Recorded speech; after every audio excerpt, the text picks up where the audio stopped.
It's Sunday, February 12th here at the West End Gun Club. I'm here at the rimfire range doing some more rimfire testing. Got my Vudoo out this morning, along with two other rifles, but got my Vudoo out this morning because I'm testing two different lots of Eley Match that I picked up. Bought 3,000 rounds, 1,500 each of two different lots. Found a vendor in Texas who honors California exemptions, as I have my CNR FFL and my California certificate of eligibility, which allows me to order ammo direct to door, because in California we have ammo background checks. Don't ask. And I have two different lots. Again, one is supposed to be 1051 feet per second, one is supposed to be 1062 feet per second. I'll tell you right now, the velocities on the side of the box are a total load of crap, because based on my testing this morning, the 1051 lot is averaging 1119. Then the 1062 lot is averaging 1112. So the 1051 lot is actually shooting faster than 1062 lot by an average of 7 feet per second. So the first lot, which is supposed to be the slower one, that one averaged 1119, SD of 5.2, ES of 16. Then the 1062 lot is averaging 1112 with a standard deviation of 3.1, which is really good, extreme spread of 11. It is actually pretty nippy out here right now. It's 35 degrees according to the Kestrel, 33 degrees when I got here. So it's warming up a little bit. The sun's supposed to keep creeping out a little bit past those clouds, and it should warm us up. However, I don't know what that means for the velocities here, because if I'm averaging 1112, what's it going to be like in the summer? I haven't shot Eley in the 100-degree weather yet, so we'll find out. But right now, the tests look pretty decent. I'm playing around with my technique with this gun, shooting off a bench. I'm going to shoot a few more groups, because I think I might have figured out something that's wrong with me in terms of causing some flyers. But we'll go ahead and shoot a few more groups, and I'll just show you what it looks like on paper. And I also want to test one of my other rifles, because I got some more ammo for that one as well.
Here's what we're looking at this morning so far with the Eley Match through the Vudoo.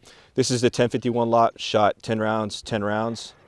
Then I shot the 1062 lot, 10 rounds, 10 rounds. So you can see here, this one looks okay. This one looks okay. This one looks great, especially when you consider the fact that this, when I'm covering with my thumb, that was a 10th round. So that was a great group right there. Then the 10th round threw it open. Then it opened up a little bit, but that's still really good. I would consider this about maybe 1/3 of an inch, maybe definitely less than 1/2 an inch, I guess, in terms of group size, edge to edge. So I mean, it's significantly smaller. So we're looking pretty good here. I was using a different technique on the bag.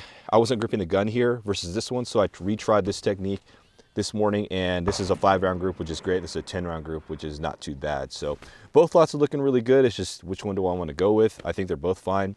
The SDs on the 1051 lot right here are about twice as much as the 1062 lot based on the small sampling which I just fired. You know, a couple 10-round groups here and several 10-round groups here, but not bad. I think we found some ammo that'll shoot my gun, or my Vudoo right now. Before I switch to shooting a different rifle, did want to mention the bipod, which you might have seen me using this morning as opposed to a SkyPod, is the TBAC, Thunder Beast Arms Corporation bipod. Had this for a couple years. Actually got it for free because I won it in a NRL 22 drawing, monthly drawing. I actually received a certificate for suppressor, but being in California, we can't have suppressors. So TBAC, or Thunder Beast Arms, said, you know, if you want to redeem it for bipod, you can do that. So I did. So I've had this for a couple of years. I don't really use it that much, but it's mainly because I use a SkyPod, and I'm not shooting very often off a bench or prone, which is where I feel that the TBAC bipod excels at. It's kind of like an Atlas Harris hybrid, insofar as it uses this. It has the spring-loaded legs like a Harris bipod, but it has the sort of manual adjustment of the hinge, the leg. You know, the hinge of the legs is just manually done, so there's no spring there. I think that, well, getting my pocket caught here. I don't know. It depends on how you like to use your bipod. I feel this is a good prone and bench bipod. It's not really. I think the SkyPod still excels at all of like PRS style stuff. Like the Atlas, it doesn't do 45 degrees this way, but it will go forward. So if you want to do 45 degrees, it's not exactly on the same control as the control for the, you know, 90 degree adjustment. But if you want to do 45, there's a little button behind, like in between the hinges, or between where the legs are angled. It's just a little button, and it allows you to do 45 degrees, and it locks into place. It's an interesting design. I think it's pretty cool. It's a little bit pricier than Atlas. I think it runs for $400 or $500. I have mine configured with the Relay Rise Stuff clamp, lever release. It does come with its own clamp, I think. Did it come with the clamp? I think it came with a clamp. I can't recall. Yeah, it came with the clamp. But obviously I switched to Relay Rise Stuff because I like Relay Rise Stuff clamps. I think, I'm not entirely sure if I'll take this over an Atlas. I want to say, I don't know, it's a toss-up. I kind of like it. I like the way it feels when you shoot off of it. I like the way it kind of responds. I think the only thing I don't like about the TBAC is that it's not really you can't one-hand the leg retraction. So it has spring-loaded legs, right? So if you're trying to retract, if it's fully extended, you want to bring it up, it's not really good to do. You can't really do it one-handed. It's kind of tough. You kind of have to just press the button and push down on something like an object, or just two-hand hold the button down and push in the leg. So I think that's the only bad thing. The Atlas, I can kind of one-hand adjust it, or the leg extension. With the TBAC, you really can't. So I guess that's the one negative. But it's really solid.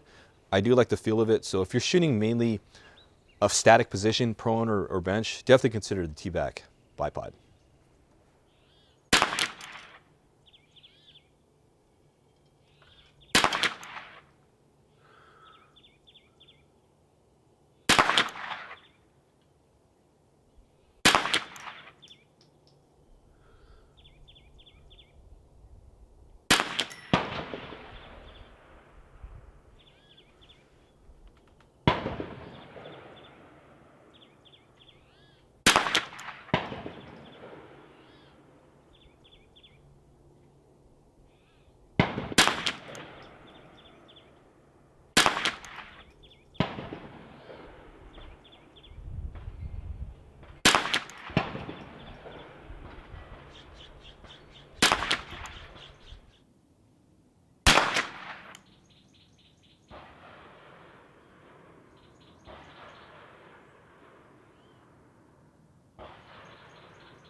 I just finished shooting a couple of groups of new Eley Semi-Auto Benchrest Precision ammo that I got for the 1022. I got a case of that, which it shoots pretty decent. And we'll show you the groups on paper in a few moments. But I brought the Tikka T1X out as well to do some more testing with this gun. However, I pulled a huge rookie mistake and I didn't bring any magazines for it. I guess I left them in another bag for some reason. So we're not going to be shooting the Tikka T1X, which I kind of wanted to do today. Here's 4 10-round strings of semi-auto 22 LR Benchrest Precision that I'm shooting through the 1022. The first 2 10-round strings are with the last lot that I got. I only have a brick and maybe 2 boxes left. Shoots pretty well, as you can see here. This is the new lot, which I got a case of. It got pretty wild in the first 10 rounds, but this is the second string. So it's pretty much shooting equally. They're actually averaging the same, even though one box says 1055 and the other box, the new case, or the new box, or new lot rather, is 1068. So it's supposed to be faster, but they averaged about 1101 per lot. So no real changes there.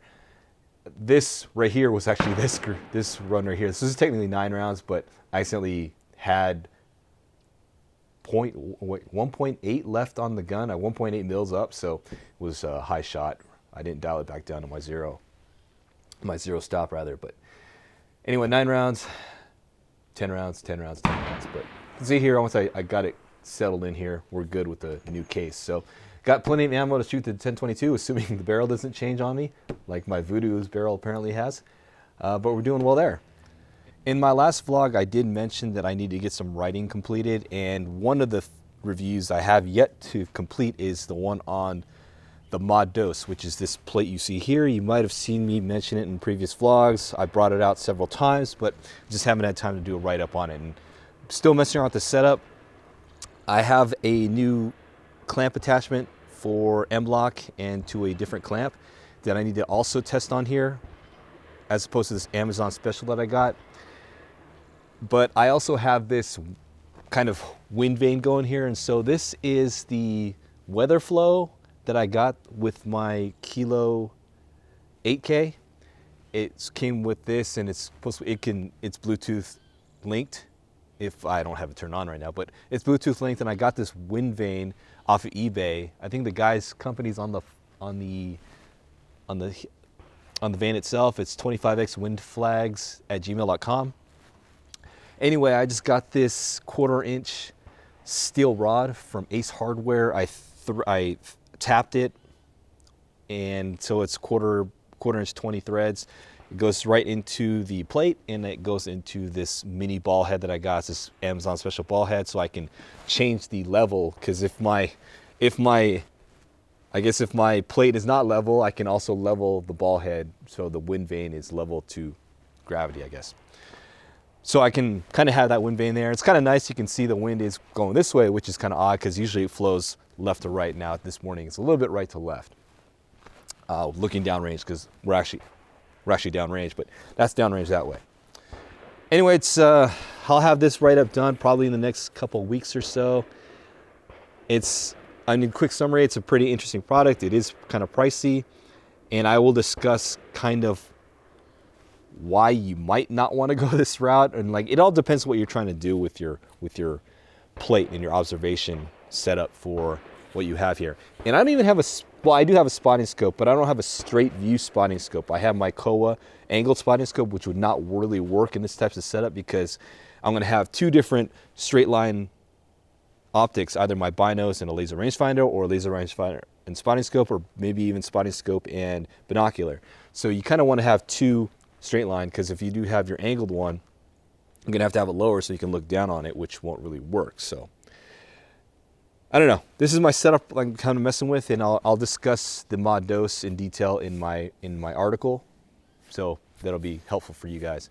But I like the way it's little flexibility. You can come up with various things you want to do. I like the idea of the wind vane. However, Kestrel does have one for theirs where I can put the Kestrel into a vane, and it'll blow and redirect, and I can have that linked. So maybe that'll be ideal. But I had this weather flow sitting around, and it came with the 8K, so I may as well try to make use of it. So that's why I have it set up right now like this. But again, Mod dose, lots of flexibility here, although you'll spend a lot of money trying to customize it for yourself.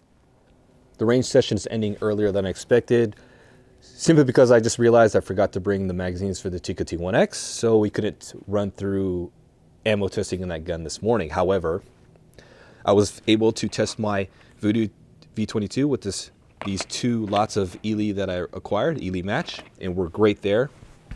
And I was able to test that new lot of Semi-Auto Benchrest Precision that I got for the 1022, and that shoots just as well as the prior lot that I got, so we're all good there as well. And before I take off, I was just going to mention this watch. You've probably seen in the vlog in the earlier clips. This is the Casio G-Shock GW-5000U-1 CR. This watch has been out for like a year and a half, but it was only Japanese domestic market, and only recently did another company in the US get distribution rights on this one. So now it's a CR model, which CR means international or US. And so this has a US warranty on it. And the 5000 series is nothing special. It's just your kind of one of the Casio's kind of iconic models, just like the square style of design for the case. But the reason why this one is kind of special is because it's the screwback model. And so for those people who don't know what a screwback case is, when they design the case, the whole back plate will thread off and it'll thread back on as one single piece. That's the only thing holding on, is just the case back is threaded itself and it threads onto the case. With G-Shocks, since like the 80s, I think they switched to the 4 screws. So there's a backing plate on the case, and then they put 4 individual screws to hold that plate on there.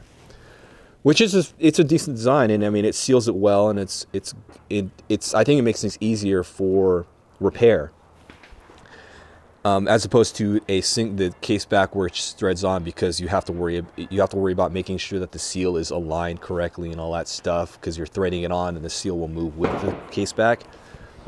But this is kind of, the screwback design is kind of more like a traditional watch, because if you have like a Rolex Submariner or an Omega Seamaster dive watch, those have screwback designs, and this is kind of like fits in line with traditional watchmaking. So that's why this is kind of sought after. It was only in Japan, so if you wanted one of these, you had to order it from a Japanese like company or an importer. But now that there's someone in the US that is selling the international version of this, which basically means it comes with a US warranty, this is kind of nicer to have.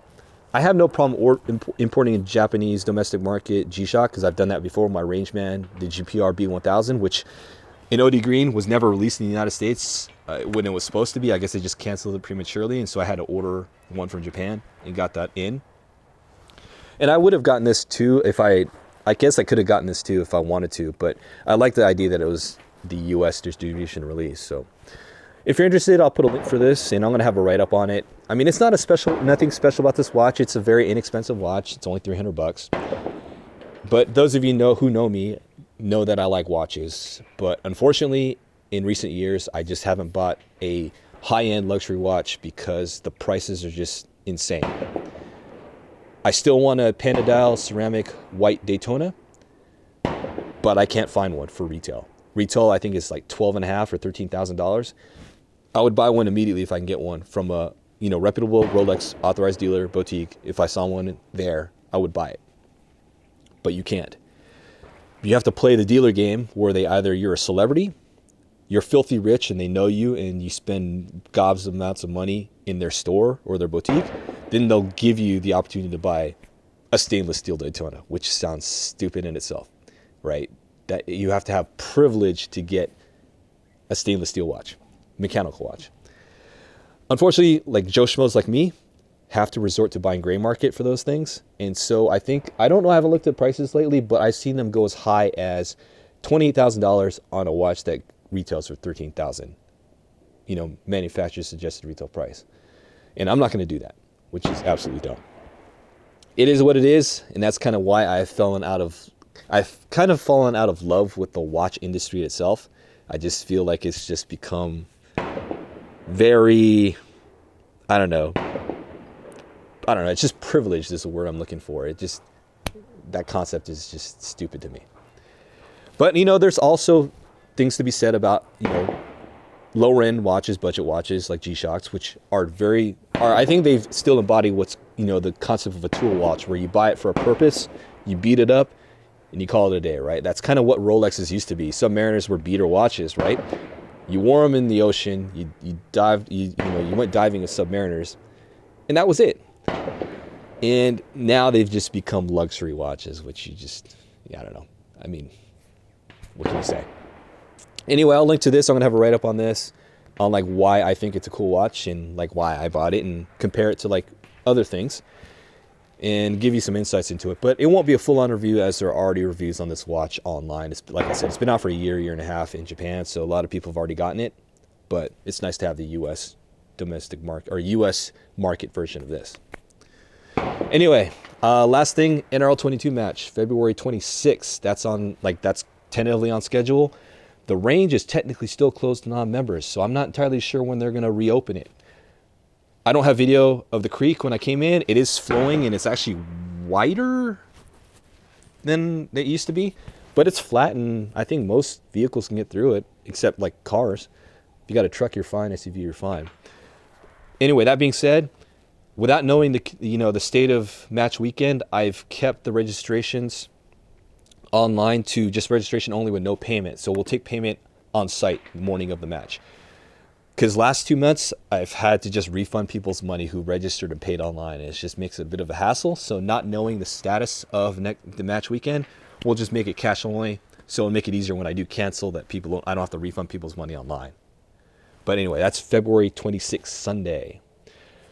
If you're in the area, I'll have a link to that registration link so that you can register if you're interested in shooting that match.